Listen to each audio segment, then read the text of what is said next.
palavra do Senhor, no texto de Lucas capítulo 15. Hoje pela manhã vamos relembrar talvez uma das parábolas mais conhecidas do Senhor, né? Juntamente com a parábola do semeador, a parábola do filho pródigo talvez seja uma das mais conhecidas. Nós vamos nos atentar um pouquinho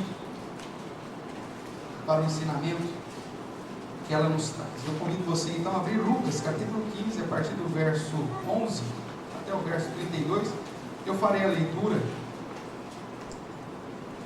os irmãos acompanhem a leitura aqui. Farei, portanto, de Lucas capítulo 15, do verso 11 em diante. Diz assim: continuou: certo homem tinha 2 filhos. O mais moço deles disse ao pai: pai, dá-me a parte dos bens que me cabem.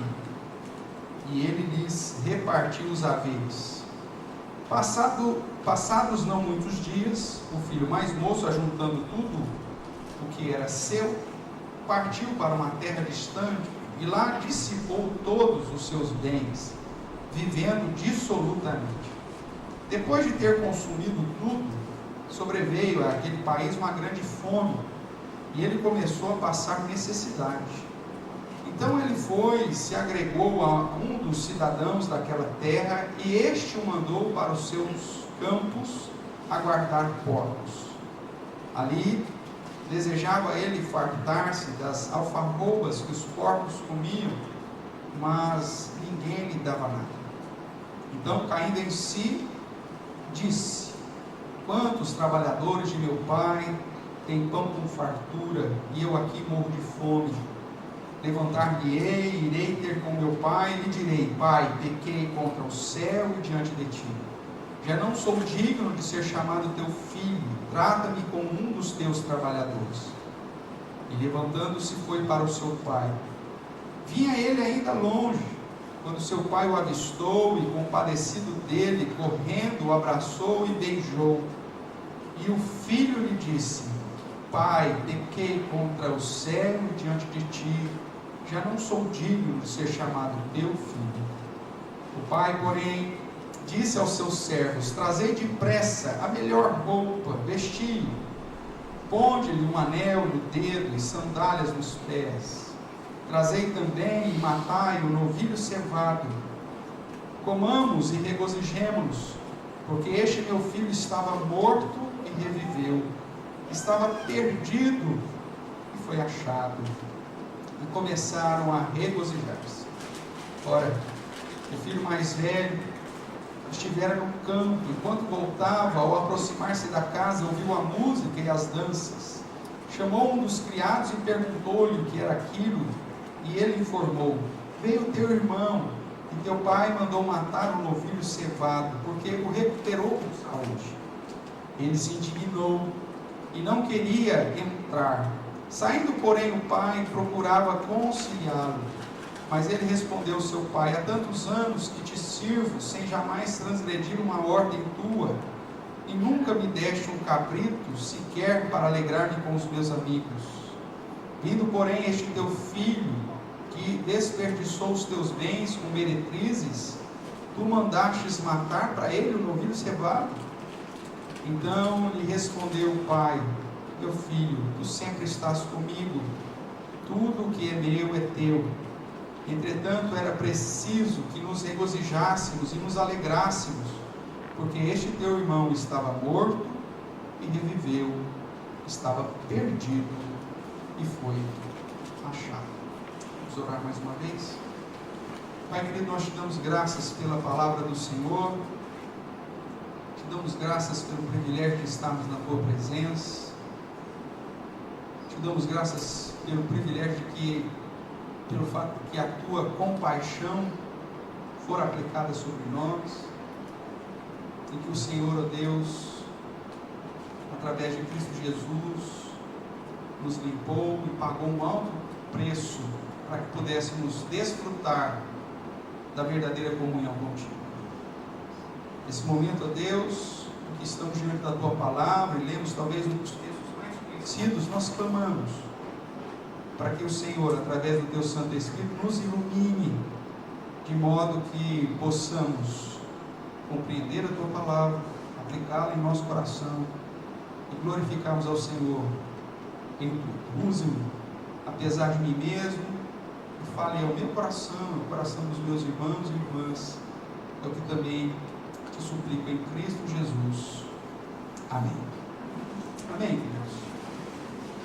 O texto de Lucas, como eu disse, é talvez uma das parábolas mais conhecidas de todos. E nós sabemos que a sequência aqui de Lucas fala justamente do amor de Deus para com os perdidos, declarado, primeiramente, se você der uma olhada aí, no capítulo 15, né? Do verso 3 até o verso 7, esse amor de Deus para com o perdido, na figura do pastor das ovelhas, que vai atrás da ovelha perdida. Esse termo aqui, perdido, é o termo-chave, né? Depois também esse amor de Deus é demonstrado através da mulher, que varre toda a casa atrás da dracma perdida, né, da moedinha perdida. E, por fim, a parábola do filho pródigo, que aponta também o amor do pai, que veio atrás do filho perdido, o que recebe o filho perdido. Se você observar aí nos versos 1 e 2, nós temos aqui a situação que gera esses três ensinamentos. Capítulo 15, verso 1 vai dizer: aproximavam-se de Jesus todos os publicanos e pecadores. Publicanos, você se lembra, aquele judeu que estava servindo o Império Romano e por isso era odiado dos crentes, né, dos religiosos. E os pecadores, então, nem se fala. Então se aproximaram de Jesus tanto os publicanos quanto os pecadores para o ouvir. E os fariseus e escribas, que eram os religiosos da época, murmuravam dizendo: este, referindo-se a Jesus, recebe pecadores e come com eles, e tem comunhão com eles. Então o contexto que gera a sequência das três parábolas é a indignação dos religiosos da época pelo fato de Jesus receber pessoas que eram consideradas indignas por aquele contexto religioso. Pessoas pecadores, pessoas ou que estavam servindo o império e que, portanto, eram considerados traidores da nação. Pessoas que, pela grande parte dos religiosos, eram considerados indignos de estar na presença do Senhor, e pessoas que não deveriam então ser alvo dessa graça. E aí, para tentar desqualificar a Jesus, eles olham para Jesus e falam: Jesus se reúne com essa corja. Eu não consigo. Jesus se reúne com essa facção, esse grupo, né? Que é um grupinho aí que é de publicano, de pecadores. E aí os religiosos da época não aceitam essa situação. E aí olham para Jesus e dizem: olha, este recebe pecadores e come com eles. Esse era o contexto. Aí Jesus então cita as três parábolas: a ovelha perdida, o título aí que deram, que você vai ver em letra negrito, né? Isso aqui foi colocado pelo comitê depois de tradução, isso não está nas escrituras, mas foi dado então a parábola da ovelha perdida, a segunda parábola, a parábola da dracma perdida, ou da moeda perdida, e o mais interessante, o que deveria ser a sequência lógica, que o comitê não segue, ele põe a parábola do filho pródigo, do filho que gasta tudo, mas deveria ser a parábola do filho perdido, porque essa é a ideia. E a parte final da parábola, que trata do filho mais velho, na verdade é uma alfinetada de Jesus aos fariseus e escribas, que estavam ali pensando que, pelo fato de guardar a lei, eles eram dignos de tudo e que Deus não poderia alcançar o perdido, que Deus não poderia alcançar o pecador, que Deus não podia alcançar o publicano.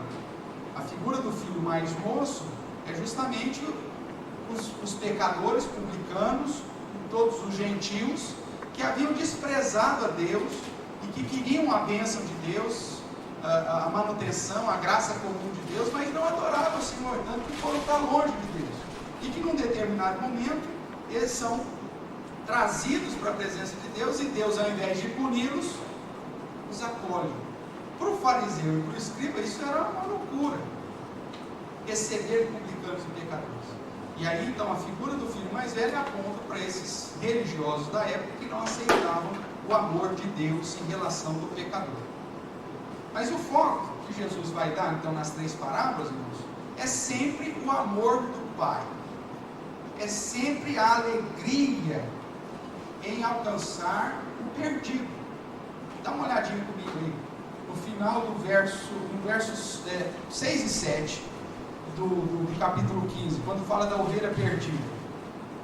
Indo para casa, ele já tinha achado, a ovelha. Indo para casa, reúne os amigos e vizinhos, dizendo: alegrai-vos comigo, porque eu já achei a minha ovelha. Qual que é o termo aí? A minha ovelha perdida.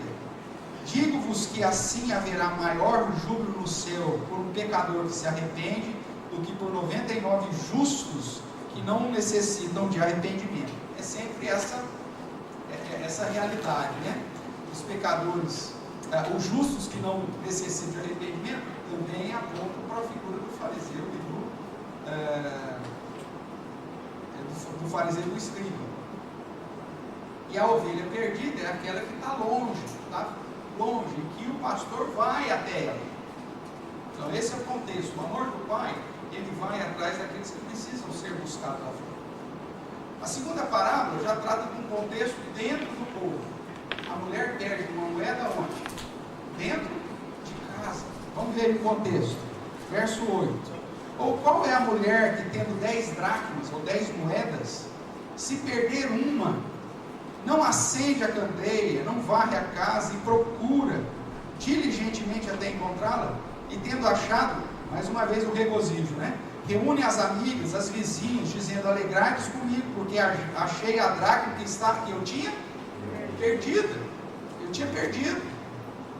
E eu vos afirmo que de igual modo haverá mais júbilo diante dos anjos de Deus por um pecador que se arrepende. Então a ovelha perdida refere-se àquilo que nós vamos buscar fora, e o amor de Deus alcança. A dracma perdida são as pessoas que às vezes estão dentro da casa, dentro da igreja, mas que ainda não foram alcançados pela graça de Deus. Estão aqui porque é filho de crente, estão aqui porque a esposa ou o esposo são crentes, e estão aí vivendo no contexto da igreja há anos, mas continuam perdidos aqui dentro, e Deus alcança essas pessoas num determinado momento, e há júbilo, porque estava perdido dentro da casa. E o terceiro contexto, que é o nosso foco dessa manhã, é justamente a parábola do filho pródigo, que era o filho que se fez perdido. O filho que estava junto com o pai, mas resolveu ir embora. É aquele que estava aqui, mas resolveu sair. E aí o contexto vai mostrar o amor de Deus em relação a este também. O contexto, como eu já citei, era o questionamento, portanto, dos escribas e fariseus, dos judeus, pelo fato de Jesus conviver com as pessoas que eram consideradas perdidas.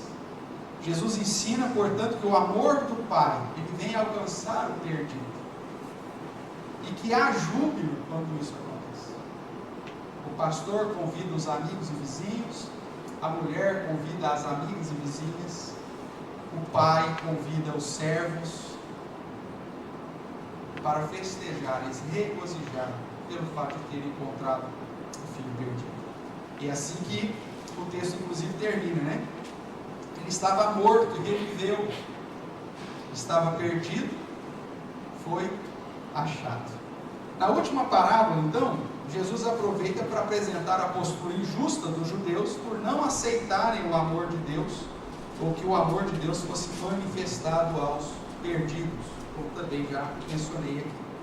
Por isso, irmãos, na parábola específica aqui do filho perdido, ela nos fala sobre o amor do Pai. E antes de entrarmos propriamente sobre essa questão do amor do Pai, eu queria lhe fazer uma pergunta. Será que você tem real consciência de que um dia você estava perdido? e que a graça do Senhor te alcançou? Da mesma forma da ovelha, da mesma forma da moeda, da mesma forma do filho, que foi para uma terra distante, para o mundo, e ali dissipou todas as bênçãos que Deus havia dado. Você tem consciência disso? Ou você acha que você sempre foi bom o suficiente, que eu não sei o que seria de Deus se você não estivesse aqui? É Deus que precisa de ti ou você que precisa dele? Segunda coisa que eu quero perguntar é o seguinte: será que você já foi achado? Porque a Bíblia diz que todos nós nascemos perdidos, condenados. E a segunda questão que eu quero que você comece aí a pensar é: primeiro, como eu disse, eu me reconheço como perdido. E a segunda, eu já fui achado? Deus já me alcançou? Ou será que eu sou o irmão mais velho nessa história?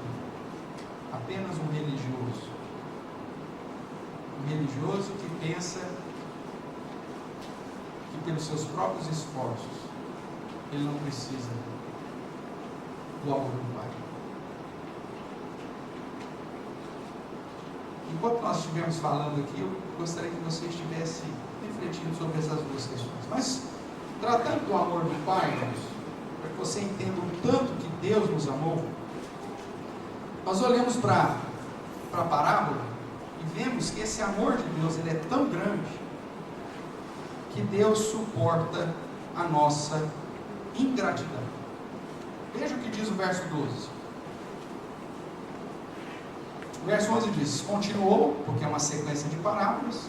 Certo homem tinha 2 filhos, e o mais moço disse ao pai: Pai, dá-me a parte dos bens que me cabe. Nós sabemos que isso dentro da cultura, de qualquer cultura, já é uma ingratidão tremenda. Você chegar para o seu pai e falar assim: pai, qual que é a minha herança? Porque quando nós tratamos de herança, nós pensamos que então o progenitor já faleceu. Ok? Então o filho chegar para o pai e falar assim: pai, já vamos dividir a herança com o pai vivo? É algo que para qualquer cultura demonstra uma falta de sensibilidade tremenda e, o que não dizer, de uma ingratidão.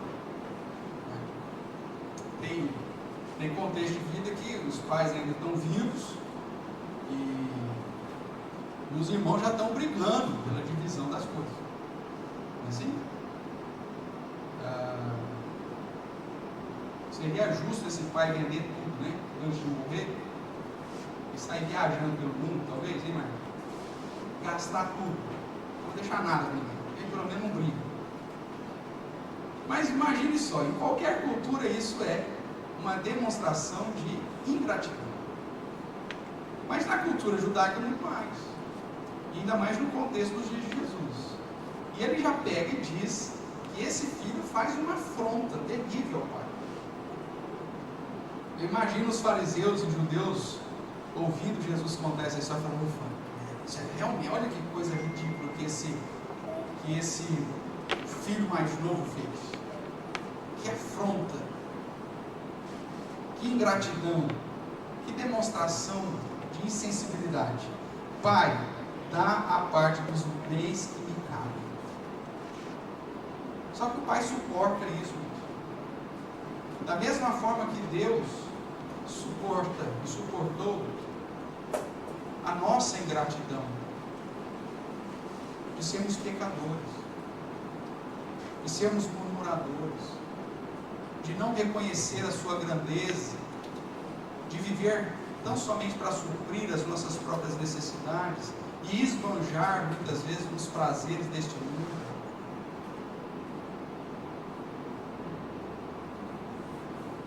Muitas vezes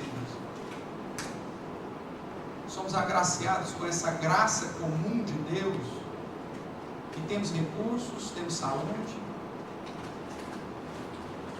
temos tempo, e ao invés de utilizarmos para a honra e glória do Senhor, nós satisfazemos os nossos desejos. Nós vamos para essa terra distante e gastamos todas essas bênçãos que Deus tem nos dado dia a dia, vivendo de um modo dissoluto.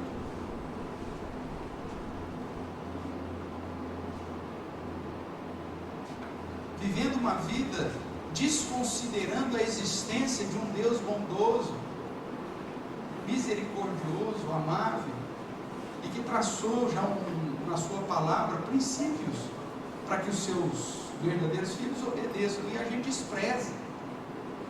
A gente inclusive argumenta com o pai, dizendo: não, pai, me dá o que me cabe, eu tenho direito de viver a minha vida dessa forma. Muitas vezes de modo irreverente, as pequenas coisas, irmãos, nós demonstramos ingratidão para com isso. Situações mínimas, quando nós desprezamos a palavra, o próprio culto, a adoração, o serviço ao Senhor, ou quando escolhemos um modo de vida que confronta o padrão piedoso, caridoso, amoroso, puritano, que o Senhor deseja que andemos.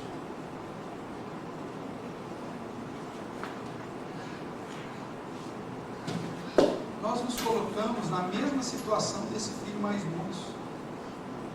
Mas a boa notícia é que, apesar de toda a nossa ingratidão, apesar de toda a inclinação do nosso coração para procurar satisfazer os nossos desejos carnais, em detrimento de um padrão santo que Deus exige de nós, o amor do Pai, ele é imutável. E Deus suporta a ingratidão do filho. Além de uma manifestação clara de ingratidão, era uma afronta pedir a divisão da herança com o pai ainda vivo. Mas mesmo assim, o pai amoroso suporta a ingratidão do filho insano, e ele dá ao filho aquilo que o filho pede. O verso 3, ou o final do verso 12, melhor dizendo: e ele lhes repartiu os haveres.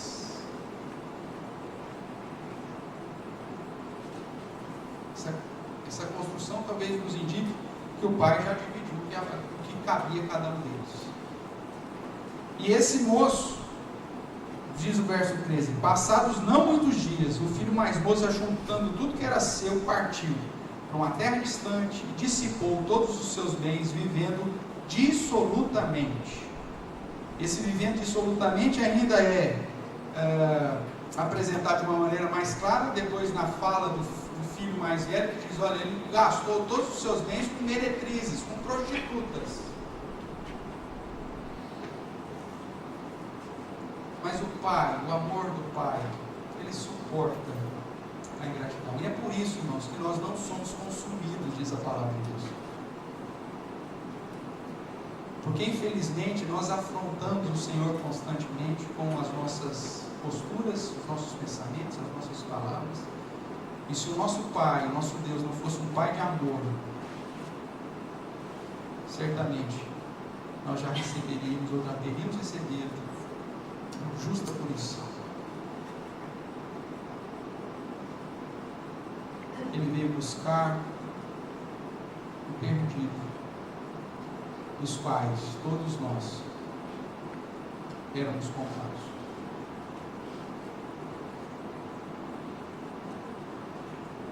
O amor do Pai, ele suporta a nossa ingratidão. Agora, como diz o próprio apóstolo João, não é porque o Pai suporta a nossa ingratidão que vamos viver na prática do pecado. Porque aquele que é nascido de Deus, que conhece a Deus, ele não vive na prática do pecado, mas ele ama a injustiça. E que se porventura ele comete algum deslize, ele se arrepende e pede perdão, ele se reconcilia. Então não é pelo fato do amor do Pai, ou desse Pai amoroso suportar a ingratidão, que a gente vai viver nessa ingratidão, mas muito pelo contrário, devemos agir em gratidão ao nosso Deus. A segunda coisa que eu quero mencionar a respeito do amor desse Pai, é que esse Pai, ou esse amor, se antecipa em compaixão. Nós lemos lá em Isaías que o perverso tem que deixar o seu caminho, o ímpio o seu pensamento, e Deus se compadecerá dele. A compaixão do Senhor moveu o próprio Deus a traçar esse plano de salvação. Então, a segunda característica desse amor do Pai, do amor de Deus, é que ele se antecipa em compaixão. É muito comum você ouvir a mensagem dizendo assim: o filho pródigo voltou, o filho pródigo agiu. Mas há uma expressão aqui, que está no verso 20, que diz que o pai, vendo de longe, compadecido, ou cheio de compaixão, correndo, abraça e beija. Veja aí o que diz o verso 20. E levantando-se foi para o seu pai, e quando ainda estava longe, viu quem? O pai vinha ele ainda longe, quando seu pai o avistou, diz na nossa tradução, e nessa tradução que eu coloquei na projeção diz assim: e ainda estava longe e viu-o seu pai, e se moveu de íntima compaixão, correndo, lançou-lhe ao pescoço e beijou. Na nossa tradução diz: vinha ele ainda longe, quando seu pai o avistou, e compadecido dele, correndo, abraçou e o beijou. Eu gosto dessa tradução que me parece ser um pouco mais emotiva, mas que mostra a real reação desse pai de ver o filho vindo, e correr, e de lançar no pescoço e lhe beijar. Isso era uma característica totalmente distinta da cultura judaica. Esse pai, provavelmente já de idade, correr ao encontro de um filho que foi ingrato.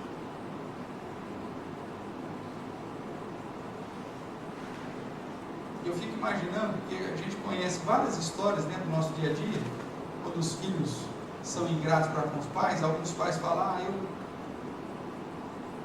eu desprezei meu filho, ele não é mais meu filho, eu mandei para fora de casa. Assim. E aí, essa falta de compaixão é tão grande que até mesmo quando o filho aparece, o que esse veio fazer? O filho vai visitar a mãe, ele está brigado com o pai, vai visitar a mãe. Já viram história assim? Eu conheço várias. O pai durão, o que esse veio fazer aqui? Mas o pai, que é o Senhor, que veio buscar o perdido, que estava morto, ele se antecipa em compaixão. Essa construção que Jesus faz demonstra que esse pai estava aguardando esse momento. Nós não temos quanto tempo exatamente esse filho ficou, mas o pai estava aguardando esse momento. E o pai se antecipa. O pai vai ao encontro. O pai corre. O pai abraça. O pai beija. E aí o filho reconhece a sua condição. Quando diz, né? Pai, pequei contra os céus e diante de ti. Não sou digno de ser chamado teu filho. E o pai olha e fala: é isso mesmo. É isso que acontece? Não. Um pai que se antecipa em compaixão fala, ele nem fala: não, está certo, filho, eu te perdoo. Ou não, você fez, estava errado, não. Ele já de imediato já começa a restaurar, começa a renovar, começa a ordenar a sua vida e a bênção sobre a sua vida. Vamos lá no Salmo 132. O filho vem para o pai, o pai corre até ele, acolhe e diz: traga a melhor roupa, não é qualquer roupa não. Traga a melhor roupa, dá uma olhadinha aí. Verso 22. Disse aos servos: trazei depressa a melhor roupa e vestido. Ponde-lhe um anel no dedo e sandália nos pés. Esse é um processo de restauração, de renovação, de ordenação de bênção, de vida. Porque o amor do Pai, ele se antecipa em compaixão. A palavra do Senhor diz que até o nosso arrependimento é fruto dessa ação de Deus. Por isso o amor do Pai, o amor de Deus, antecipa-se em compaixão, e tudo indica que o Pai aguardava o retorno desse filho perdido. Como eu disse, o fato fica explicitado pela compaixão do Pai em correr ao encontro do filho. E mesmo sem ouvir nenhuma palavra do filho, ele o abraça e o beija, que são sinais de reconciliação. Só depois que o pai corre, só depois que o pai se lança ao pescoço do filho, só depois que o pai o beija, é que o filho então fala: pai, pequei contra os céus e contra ti. Mas para o pai, o reconhecimento do pecado e o reconhecimento da besteira que o filho tinha feito é importante. E é nesse sentido que as Escrituras dizem que Deus nos amou primeiro. É nesse sentido que Paulo diz que o amor de Deus, ou que Deus prova o seu amor para conosco pelo fato de ter Cristo morrido por nós quando nós ainda éramos pecadores, quando nós nem tínhamos a exata noção que estávamos perdidos.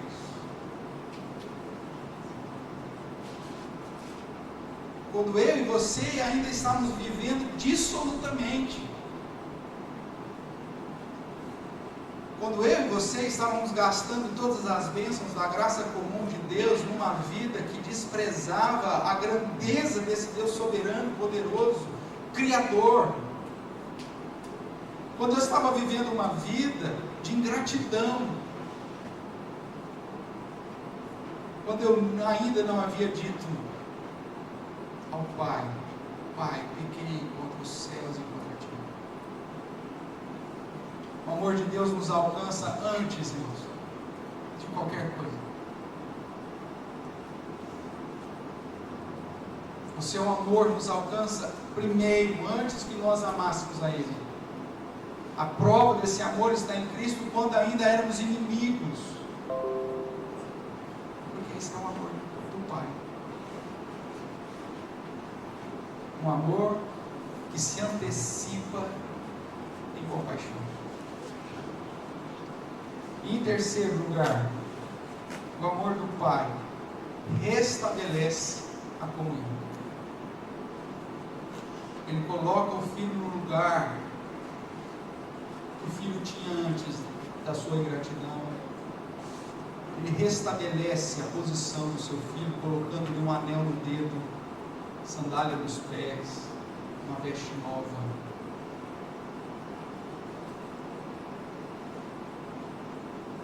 E essa é a promessa que o próprio Senhor Jesus deu a todos aqueles que creem nele, né? Vou te dar uma vestimenta branca, lavada no sangue do Cordeiro. O anel, que representava a posição, em Apocalipse é substituído pela figura da coroa. Mas é a mesma ideia de restabelecimento pleno, perfeito e perpétuo da comunhão. O amor do Pai, ele faz algo a mais por nós. Porque ele restabelece a comunhão. Trazer depressa a melhor roupa, vesti-lo, põe-lhe um anel na mão e sandálias ou alparcas nos pés. Talvez na sua cabeça, o simples fato do pai ter recebido esse menino, esse homem, né, já, e deixado de trabalhar como um dos seus serventes, um dos seus servos, já seria muito bom. Alguém poderia falar: não, esse pai ama, você viu, o menino fez o que fez com ele, ele recebeu o rapaz de volta, agora está deixando ele trabalhar lá, está como um trabalhador dele. Se fosse outro pai, não faria nem isso. Mas esse pai não é qualquer pai, esse aqui é o Senhor.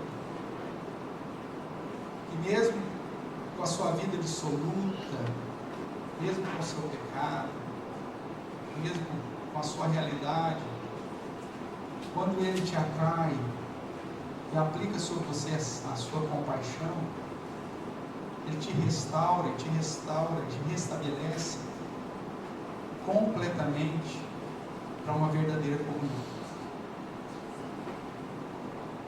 A Bíblia diz que Ele completa cada dia a boa obra que começou em cada um de nós. E que Ele tem zelo por nós. E que Ele enviou o Seu Santo Espírito para habitar em nós, para que vivamos em plena comunhão, eterna comunhão com o Senhor. Tudo para nos fortalecer na esperança de que isso, um dia, estaremos para toda a eternidade na presença desse Pai amoroso. Na posição que Ele mesmo, na sua graça, já nos concedeu.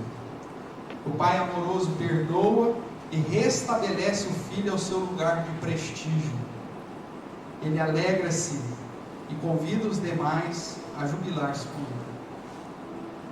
Em vários momentos você vai encontrar Jesus falando que quando um pecador se arrepende, há júbilo no céu, a festa do céu.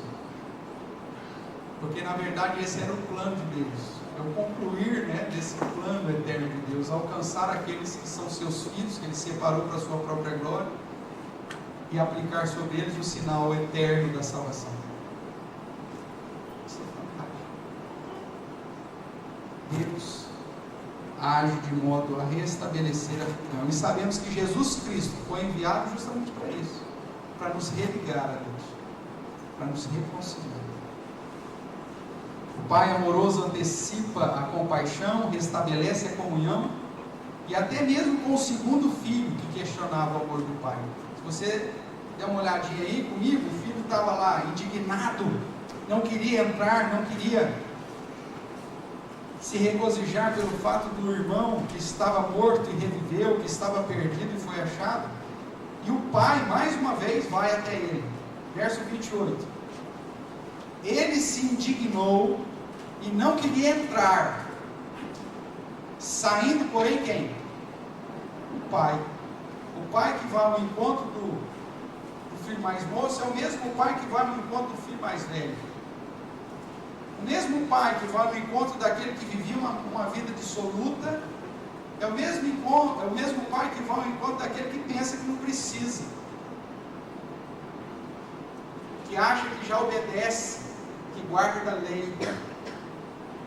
Nós podemos sim hoje fazer uma aplicação que o mesmo pai que alcança o gentil, que não estava sob a lei, é o mesmo Deus que alcança o judeu, que estava sob a lei. É o mesmo pai que vai ao encontro, que se compadece, que chama, e que constitui uma posição para esses filhos. E aí o verso continua dizendo: saindo, porém, o pai procurava conciliá-lo, procurava restaurá-lo, procurava restabelecer. E era isso que os judeus não estavam querendo, naquele momento, através de Jesus. Mas mesmo assim, o Pai foi a eles. É nesse sentido que as Sagradas Escrituras diz que Jesus veio para os seus. Jesus tinha que nascer da descendente de Judá, tinha que nascer no contexto de Israel. Ele veio para os seus. Ele veio buscar a ovelha perdida de Israel. Mas quando os seus o rejeitou, então ele alcança aqueles que Deus já havia separado para a sua glória desde antes da fundação do mundo, mas que precisava desse momento para que tudo isso acontecesse. O Pai sempre é aquele que vai, seja no filho que estava morto, perdido, ou seja no filho que pensa que não precisa da compaixão do Pai. Deste modo, irmãos, o amor, a misericórdia, a graça sempre prevalece. Muitas vezes nós não compreendemos o amor de Deus e até mesmo não aceitamos que tal amor alcance aqueles que julgamos perdidos. Em alguns momentos, Deus começa a restaurar a vida de alguém e você fala: não, mas esse cara não é digno de ser alcançado pela graça de Jesus. Aqueles que pensam dessa maneira, voltando lá, a primeira pergunta que eu fiz para você no início do sermão que não entenderam que estavam perdidos também. É a figura do escriba, do fariseu.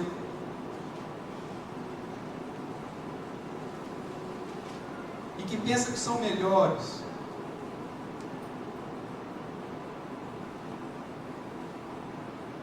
Mas o amor do Pai alcança o que estava perdido. E eu e você estávamos contados entre esses perdidos de igual forma. Muitas vezes nós não entendemos que Deus pode perdoar os pecados.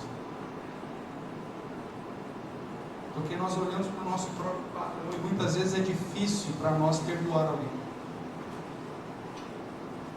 Mas as Escrituras dizem que da mesma forma que Deus nos perdoou, devemos perdoar-nos uns aos outros.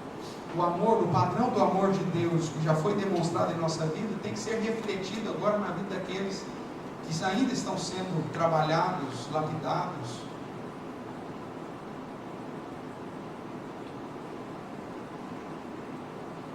E nós, irmãos, devemos viver sabendo que outros perdidos virão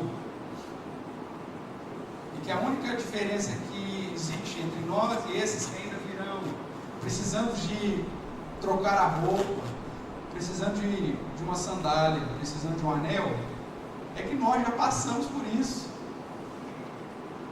A única diferença é o tempo. Nós já fomos alcançados e aqueles serão alcançados agora.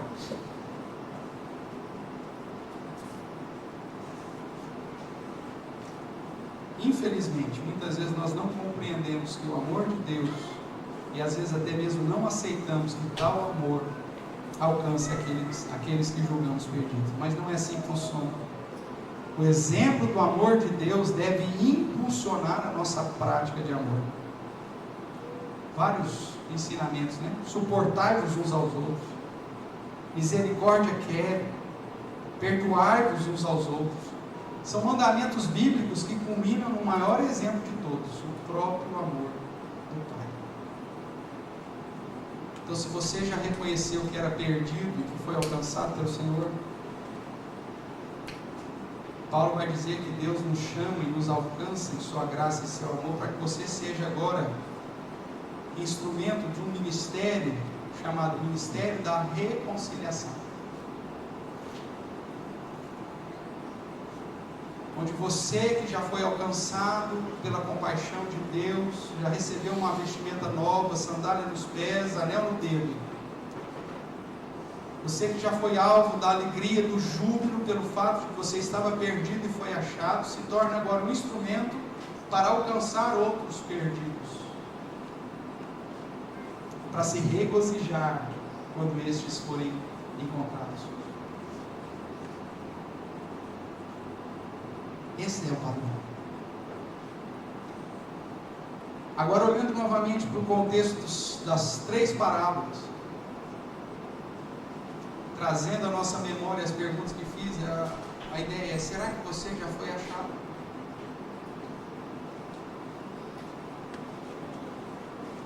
Para um contexto interno, será que você não é uma moeda que está perdida?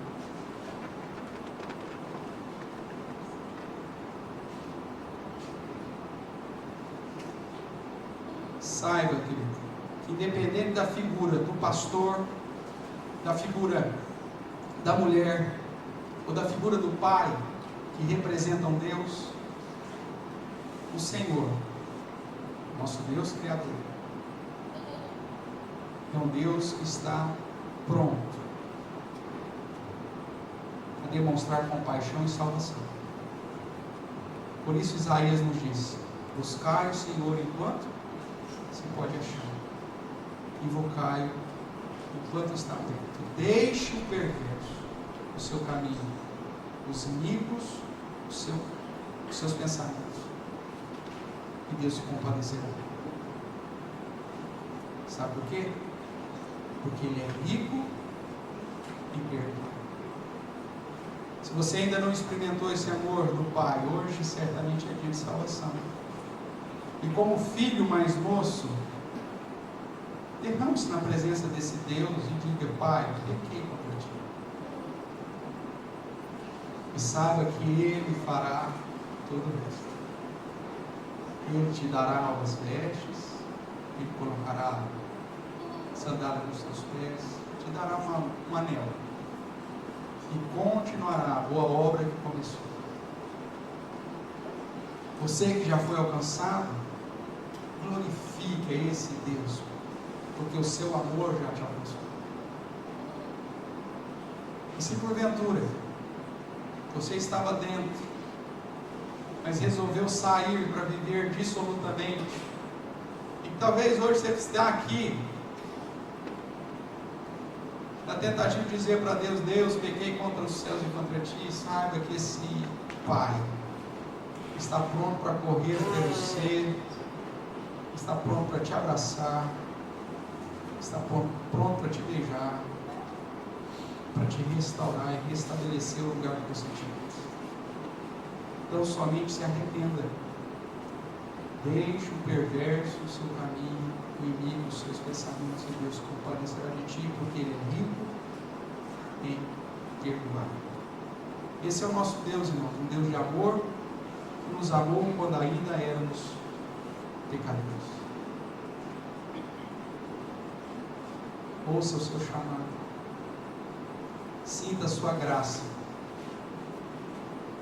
e se entregue ao Salvador.